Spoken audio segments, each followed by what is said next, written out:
BRICS member India has surpassed Saudi Arabia as Europe's biggest supplier of refined fuel. The data comes from the global trade intelligence firm Supplier. Europe's refined oil imports from India are predicted to exceed 360,000 barrels per day due to new Western sanctions on Russian oil. Saudi Arabia is one of the top oil producers in the world, and its premium status in the oil trade has existed for decades. However, now that a major player in Russia is out for Europe, the continent needs a new alternative to obtain fuel supply. Reuters first reported that Europe imported 154,000 barrels of oil per day from India refiners before the Russian-Ukraine war. Those imports surged to 200,000 after the European Union banned Russian oil on February 5th.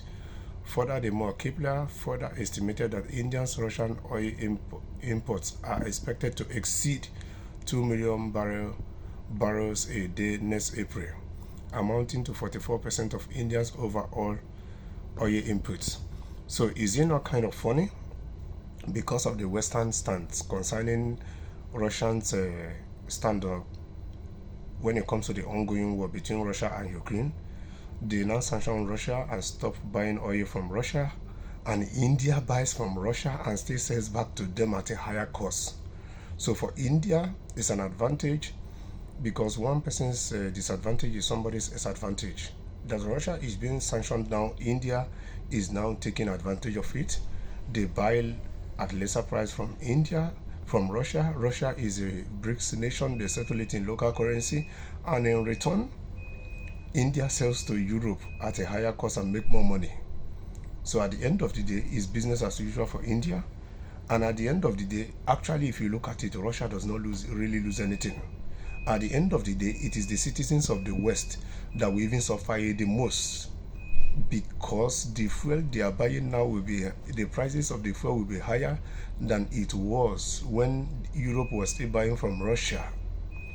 So at the end of the day, like I always say, when politicians flex their muscles, it's always the average people that are suffering from it. Yes, because the politicians have their way around to get the things they need for their day-to-day existence. At the end of the day, it is the poor masses that are suffering from the flexing of the muscles that the politicians are flexing, fighting for supremacy and a whole lot. So at the end of the day, it is the average people that suffers from it.